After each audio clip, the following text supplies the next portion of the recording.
Bonsoir et bienvenue. Nous ouvrons ce 19-20 en Aquitaine par du rugby. Coupe du Monde oblige. Ce soir, nous allons parler du rugby au féminin. Elles sont plus de 6000 à pratiquer ce sport en France, une quinzaine de clubs en Aquitaine. Avec nous sur ce plateau, Carole Durand-Laurier. Bonsoir. Bonsoir. Vous avez pratiqué le rugby à un niveau élevé, puisque vous avez joué notamment dans le club phare des Landes, le club de Hermes. Bonsoir, merci d'être avec nous. Laurent Chubillot, vous venez d'écrire la grande histoire du rugby au féminin. Vous allez nous la raconter. Alors tout d'abord, vos impressions sur le déroulement de cette Coupe du Monde? Le déroulement de cette Coupe du Monde, mais je trouve que tout le monde se mobilise et je pense que là je viens de voir dernièrement Japon, donc Canada, et je trouve que l'ambiance est pour le jeu, et essentiellement pour le jeu aussi, et même si on supporte un petit peu son équipe, et je trouve que c'est fabuleux pour aussi ces équipes qui sont dites un peu plus en bas dans cette Coupe du Monde et qui ont vraiment un public qui vont apprécier leur jeu. Donc pour elles, c'est super. On va parler du rugby au féminin. Qu'est-ce qui vous a poussé un jour à chausser les crampons? Quand on est une femme, c'est curieux. Alors, comment ça se passe? C'est vrai qu'après 18 ans de danse, on pourrait se dire comment j'arrive aux crampons. Bon, il faut dire que je baigne dans le rugby avec un papa qui a joué au rugby jusqu'à 70 ans. Donc, quelque part, je ne pouvais qu'être près du terrain. Mais c'était interdit que je puisse jouer. Vous avez transgressé l'interdit. Voilà, à 18 ans. Non, mais c'est vrai que quelque part, c'était pas une image pour les féminines. Donc, on partait au basket, chose que j'ai faite aussi. Basket, dans les sports co, basket, hand, mais pas de rugby. Et après, voilà, un petit challenge. On clôture la saison des garçons et après, ça devient de Viscarrosse, une et voilà, et c'est devenu une passion. Madame Chubillot, vous avez suivi pendant plusieurs années ces équipes, notamment le club de Hermes. Qu'est-ce qui vous a fasciné dans ces clubs féminins? Ce qui m'a fasciné, justement, je n'avais qu'une image masculine du rugby. Et donc je réalisais une exposition sur le CAP d'Ordogne qui était champion de France en 92 à l'époque, et on m'a dit tu sais, tu t'intéresses au rugby, parce que je travaillais le rugby de l'école de l'éducation sportive jusqu'aux vétérans, et on m'a dit tu t'intéresses au rugby, les filles jouent au rugby. Et là, je ne savais pas, et ça donc vous a étonné? très, je n'avais même pas d'a priori, je ne pouvais que dire sur le rugby féminin, donc je suis allé les voir, et je me suis dit il faut les montrer, oui. Et là j'ai trouvé une identité de jeu, j'ai trouvé des filles très appliquées, qui jouent un très beau jeu, qui jouent l'évitement, elles jouent moins la percussion que les hommes, et c'est un jeu très agréable, c'est un jeu très rapide, et j'ai trouvé la fête, les couleurs, et une technique de jeu très évoluée déjà. Alors, Carole Durand-Laurier, on va revenir un petit peu sur cette technique. Bon, le rugby masculin, le rugby féminin, ce sont les mêmes règles, mais est-ce que c'est vraiment le même jeu?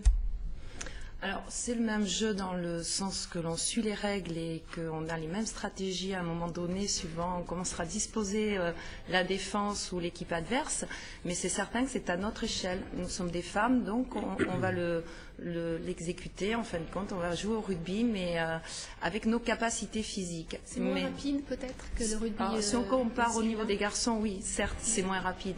Donc pour un spectateur qui viendrait regarder, c'est certain qu'il risque d'être déçu s'il compare au niveau des garçons, parce que la vitesse ne sera pas la même. Différent peut-être. Voilà, ça sera différent.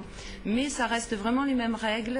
Si on doit jouer du 2 contre 1, si on doit donner un coup de pied stratégique pour pouvoir avancer et avoir une touche stratégique pour aller marquer, je veux dire qu'on y va, voilà, c'est la même chose. C'est une identité de jeu au même titre que celle des cadets, des juniors, mais quand tu dis... Il y a des plaquages, des mêlées. Oui, voilà, il y a des plaquages, et il y a aussi des percussions, évidemment, mais quand tu dis que c'est peut-être moins rapide, c'est un fait, mais en fait, le jeu est très quand même rapide à haut niveau, parce que si vous voyez un France-Angleterre ou une finale du championnat de France, les phases de jeu se développent très vite, parce qu'elles sont très volontaires, très joueuses.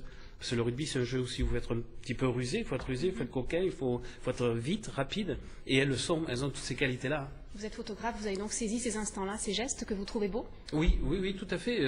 Le geste du sport est beau. par excellence, et les filles en plus ont une gestuelle qui est très agréable, très jolie à voir. Et donc comme c'est un jeu qui se joue à la main, puisque l'on porte un ballon à la main, il y a de très beaux gestes, oui, tout à fait. Oui. Alors Carole Durand-Laurier, quelle a été l'attitude de votre entourage quand vous vous êtes mis à jouer au rugby? Est-ce que vous avez ressenti un certain misogynisme? Disons que j'étais quand même assez encadrée pour justement me permettre. On m'a beaucoup aidée parce que j'ai été maman donc en 95 déjà d'une petite fille et j'ai vécu vraiment mon haut niveau en étant maman. Donc je pense que si j'avais pas eu ma famille auprès de moi pour me permettre de m'entraîner tous les jours et de me donner au maximum pour être au plus haut niveau. Il faut avoir la rage de vaincre. Hein, oui, il faut avoir la rage et puis je crois que quand on a envie d'atteindre un niveau et de vivre de belles aventures, il faut se donner les moyens. Et donc on n'est pas des professionnels et on travaille, on peut être maman et arriver à faire tout ça. Est-ce que vous n'avez pas trop craint les blessures, les accrochages? Alors surtout pas, sinon j'aurais pas joué au rugby. Non, c'est sûr que mon papa me disait attention, ton visage fait voilà, la peur parce que papa pensait comme lui quand il jouait au rugby, mais non. Franchement, il faut pas penser à ça. Je crois que le rugby nous pousse à jouer et avec ses valeurs et surtout à rester femme. Sur le terrain, on a nos attitudes pour jouer au rugby, mais on garde nos attitudes féminines à la fin. La marche bleue, c'est ce qui vous a séduit également? Tout à fait, oui, mais tu parles de famille, mais c'est vrai que le rugby est une grande famille et ça c'est la parole donnée en rugby. Hein. Et moi j'ai eu la chance de rencontrer des personnes qui m'ont ouvert leurs portes, qui m'ont ouvert leur vestiaire avant match, après match. J'ai pu les suivre de près, même à l'hôtel, voir leur intimité. Et donc cette confiance-là m'a porté aussi. Ça m'a nourri. Je me devais d'aller jusqu'au bout parce que bon, je les ai suivis une quinzaine d'années en pointillé sur ma disponibilité, mais je me suis attaché à ne rater aucune finale, aucun championnat d'Europe et aucune Coupe du Monde. Donc je me devais d'aller jusqu'au bout, justement pour cette confiance, et je suis allé jusqu'au bout. Et c'est pour ça que cet ouvrage, je leur ai entièrement dédié. D'ailleurs, je leur donne aussi beaucoup la parole. Vous voulez réhabiliter un petit peu, c'est un besoin de reconnaissance que vous avez. Tout à fait. Et puis c'est son engagement depuis le début. Je crois que. Mais vous aviez besoin de cette reconnaissance. Vous avez besoin d'être un peu mieux reconnu. Quelque part, parce que là vraiment on a l'identité à travers ce livre. Et c'est vrai que Bernard a été le témoin, en fin de compte, depuis le début de nos aventures, de nos engagements. Et c'est ça qui est fabuleux parce que il a tenu sa promesse et je crois que ça fait partie d'une grande valeur rugbyistique. Une troisième mi-temps, comment ça se passe chez les femmes? Est-ce que c'est différent? Différent, on s'est chanté, évidemment, on a la convivialité. Je pense que oui, on aime faire la fête et je crois que ça fait partie de la convivialité après un match de rugby et de pouvoir discuter. On a ces attitudes-là entre filles de se dire on va reparler du match ou d'aller chanter ensemble ou dans la peine. Je crois que ça se retrouve. Je dirais que les filles du rugby sont au four et au terrain. Parce que quand le match est terminé, souvent elles aident, elles mettent la table, elles servent à boire, elles apportent des plats entre deux danses et tout ça c'est leur engagement va justement de l'apprentissage du rugby jusqu'à la fête, parce que bon, le rugby c'est la fête. Chez les filles il y a des bandas, il y a beaucoup de couleurs, beaucoup de supporters, c'est un milieu très très vivant. Mais c'est vrai qu'on a souvent